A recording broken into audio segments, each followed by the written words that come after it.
இந்த வெளிநாட்டு வேலைன்னு சொல்லிட்டு மோசடி பாத்தீங்கன்னா இது வந்து ரொம்ப வருஷமா நடந்துட்டு இருக்கு. நான் சொன்ன மாதிரி இப்ப ரீசெண்டா இன்னைக்கு நேத்து நடந்தது இல்ல. எல்லாரும் நீங்க அந்த அநேகமா அந்த வெற்றி கொடி கட்டு படம் பார்த்திருப்பீங்க.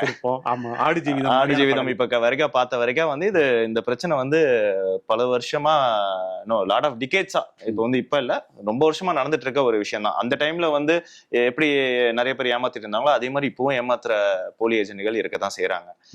என்ன இப்ப வந்து ஒரு படி மேல போய் நான் சொன்ன மாதிரி முன்னாடி சொன்ன மாதிரி அதாவது இந்த ஏமாத்துறதே பாத்தீங்கன்னா பல வகையில நடக்கும்.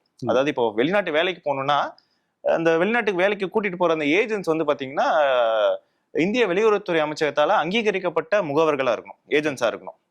அந்த ஏஜென்ட்ஸ் மூலமா மட்டும் தான் போகணும். அதை தவிர யாரு வந்து வெளிநாட்டு அனுப்பணும்னு ட்ரை பண்ணாலும் அவங்க வந்து போலி முகவர் தான். இதுல ஒரு சிலர் எப்படின்னா அந்த லைசன்ஸ் இல்லாம அனுப்புவாங்க, போயிடுவாங்க வேலைக்கு. போனதுக்கு அப்புறம் ஏதாவது பிரச்சனைனா வந்து அவங்களால இங்க இருந்து தீர்த்து வைக்க முடியாது. அது ஒரு வகை. இன்னொரு வகை பாத்தீங்கன்னா அனுப்பிடுவாங்க.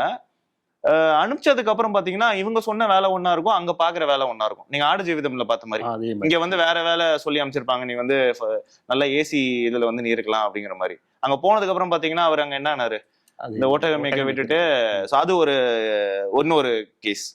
மூணாவது வந்து பாத்தீங்கன்னா அனுப்பவே மாட்டாங்க, காசை வாங்கிட்டு ஆப்கான் ஆயிடுவாங்க. அது நீங்க வெற்றி கொடி கட்டு படத்துல பார்த்தது மூணாவது. இப்ப நாலாவதா ஒண்ணு இருக்கு அப்படின்னா இங்க இருந்து அமைச்சிருவாங்க, போயிடுவாங்க, வேலையும் பார்ப்பாங்க, சம்பளமும் கிடைக்கும்.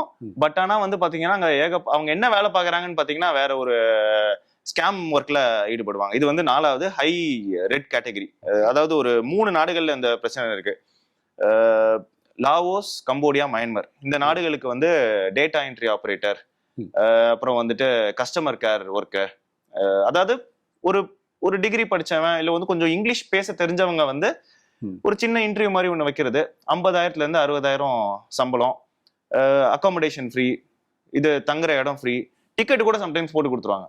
எப்படின்னா பேங்காக் வழியா இருக்கும் அந்த டிக்கெட், டூரிஸ்ட் வீசால போட்டுட்டு என்ன சொல்லுவாங்கன்னா நீங்க இந்த ஒர்க் வீசாலாம் அங்க போய் வாங்கிக்கலாங்க, ஒன்றும் பிரச்சனை கிடையாது, நீங்க இந்த கண்ட்ரிக்கு போங்க, கஸ்டமர் கேர் தான், நீங்க தான் இங்கிலீஷ் பேசுறீங்களேன்னு சொல்லிட்டு இவங்க என்ன பண்ணுவாங்கன்னா நடுவில் வந்து ஒரு ஃபேக் இன்டர்வியூ வேறு நடக்கும் அங்க இருக்கிறவங்க ஸ்கைப்ல. ஸோ நம்மளால என்ன பார்ப்பாரு, சரி ஓகே நம்ம இன்டர்வியூல பாஸ் ஆயிட்டோம், நீ ஓகே ஐடி ஜாப் மாதிரி இன்டர்வியூல டைரக்டா ஆன்சைட் அப்படின்னு சொல்லிட்டு ஓகே டிக்கெட் எல்லாம் போட்டு கொடுத்துட்டாங்க. 50,000 60,000னா சேவிங் தான். 50,000 60,000ங்கிறது ஃபுல்லா, அது இல்லாம போனஸ் இருக்கும் அப்படின்னு இவங்க என்ன பண்ணுவாங்க, இங்க இருந்து சரின்னு சொல்லிட்டு அங்க போயிடுவாங்க. இங்க இருந்து நான் சொன்ன மாதிரி பேங்காக் போவாங்க. அதுக்கப்புறம் வந்து பை ரோடோ வேரியஸ் மீன்ஸ் நான் சொன்ன 3 கண்ட்ரிக்கு வந்து அவங்கள கூட்டிட்டு போவாங்க. கூட்டிட்டு போற வரைக்கும் பாத்தீங்கன்னா நல்லா அன்பா பேசி கூட்டிட்டு போவாங்க. போய் லேண்ட் ஆனதுக்கு அப்புறம் தான் அவங்களுக்கு தெரியும் இது வந்து கஸ்டமர் கேர் ஒர்க் கிடையாது, கஸ்டமர் கேர் ஒரு மாதிரி பேசுறது தான். பட் ஆனா என்ன வேலைன்னா அங்க இருந்து நம்ம மக்கள் அங்க வந்து ஸ்கேம் பண்றது.